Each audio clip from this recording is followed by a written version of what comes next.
جہاں تک ہمیں معلوم ہے وہ لوگ جنہوں نے 30,000 سال قبل شیر کی مورتی بنائی تھی، ان کی جسمانی، جذباتی اور عقلی صلاحیتیں ویسی ہی تھیں جیسی ہماری ہیں۔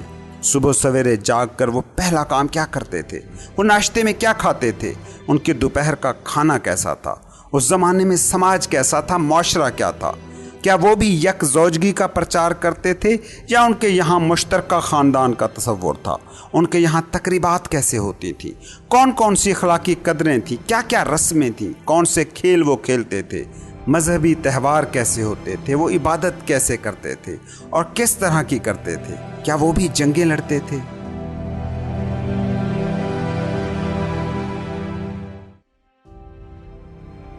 اگلا باب تاریخ کے جھروکوں سے ہے۔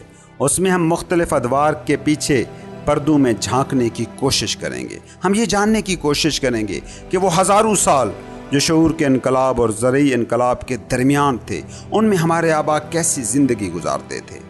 آدم اور حوا کی زندگی کا ایک دن۔ اگر ہم اپنی فطرت، تاریخ اور نفسیات کو سمجھنا چاہتے ہیں تو ہمیں اپنے شکار خور اور ماہی گیر آبا و اجداد کے دماغ میں اتر کر دیکھنا ہوگا کہ ان کے دماغ اس وقت کیا سوچ رہے تھے۔ تاریخ انسانی پوری کی پوری گواہ ہے کہ آدمی کھانے کی اشیاء جمع کر کے زندگی گزارتا آیا ہے۔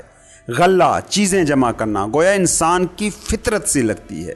یہ تو صرف پچھلے 200 برس کا قصہ ہے کہ اب ایسے لوگ ہیں جو دفتروں میں کام کرتے ہیں یا دہاڑی پر مزدوری کے عوض میز پر بیٹھ کر تیار کھانا کھاتے ہیں۔ اس سے قبل کے 10,000 سال تو وہ تھے جب آدمی کھیتی باڑی کر کے اور مویشی پال کر گزارا کر رہا تھا۔ یہ 10-12 ہزار سال اس عرصے کے مقابلے میں آنکھ کی ایک جھپک کے برابر ہیں جو ہزاروں سال تک آدمی کے آبا و اجداد شکار کر کے خوراک ڈھونڈتے تھے اور گڑھے کھود کر اس شکار کو سٹور کرتے تھے تاکہ بعد میں انہیں استعمال کر سکیں۔ ارتقائی نفسیات ایک بڑا دلچسپ موضوع ہے جس کا علمی میدان روز بروز پھیل رہا ہے۔ ارتقائی ماہرین نفسیات کہتے ہیں کہ آج کی ہماری تمام تر سماجی اور نفسیاتی خصوصیات زراعت سے بھی پہلے کے دور سے جڑی ہیں۔ ان ماہرین کا کہنا ہے کہ آج بھی ہمارے ذہن شکار کرنے اور اس کو جمع کرنے کے اسی طرح سے عادی ہیں۔ ہمارے کھانے کی عادات، تنازعات اور شہوانیت کے طور طریقے آج بھی بے عین ہی ویسے کے ویسے ہی ہیں۔ آج جبکہ ہم بعد از صنعت و حرفت دور میں داخل ہو چکے ہیں، ہمارا ماحول بدل چکا ہے۔ بڑے شہر، جہاز، ٹیلی فون اور کمپیوٹر ہماری زندگی کے ظاہری ڈھانچے کو مکمل طور پر بدل چکے ہیں۔ آج بھی ہمارے آبا کے شکار کرنے اور اس کو جمع کرنے کی نیچر ہم میں بولتی ہے۔ اس آسودہ ماحول نے ہمیں مادی طور پر بے تحاشا وسائل مہیا کر دیے ہیں۔ ہماری عمریں اب ہمارے اجداد سے کافی طویل ہیں۔ آج انسان کی اوسط عمر جتنی ہے وہ تاریخ کے کسی بھی دور میں انسان کو حاصل نہیں رہی۔ لیکن یہ آسودگی، یہ طویل عمر ہمارا اثاثہ ثابت نہیں ہوئی۔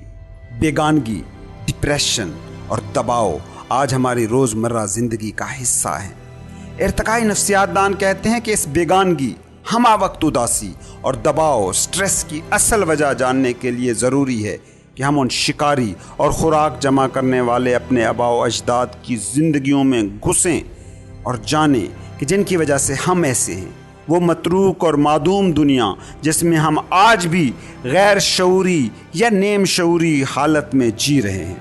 مثال کے طور پر کیا آپ نے کبھی نوٹ کیا کہ آج بھی زیادہ کیلوریز اور توانائی سے بھرپور غذا پر انسان پہلے ٹوٹتا ہے، حالانکہ یہ جسمانی طور پر نقصان دہ بھی ثابت ہو سکتی ہے۔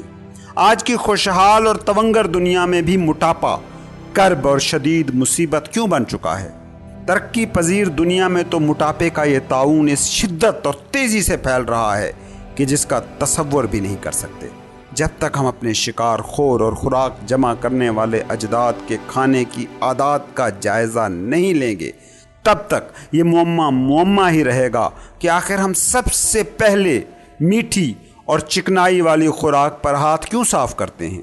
جن جنگلوں اور بیابانوں میں ہمارے اجداد رہتے تھے، وہاں توانائی سے بھرپور اور میٹھی چیزیں انتہائی کم نایاب تھیں اور تقریباً ہمیشہ ہی ایسی خوراک کی کمی کا سامنا رہا کرتا تھا۔ 30,000 سال پہلے آدمی کے لیے میٹھی چیزوں کا صرف ایک ہی ذریعہ تھا، یعنی پکے ہوئے میٹھے پھل۔ اس ضمن میں ایک مثال پر غور کریں۔ فرض کریں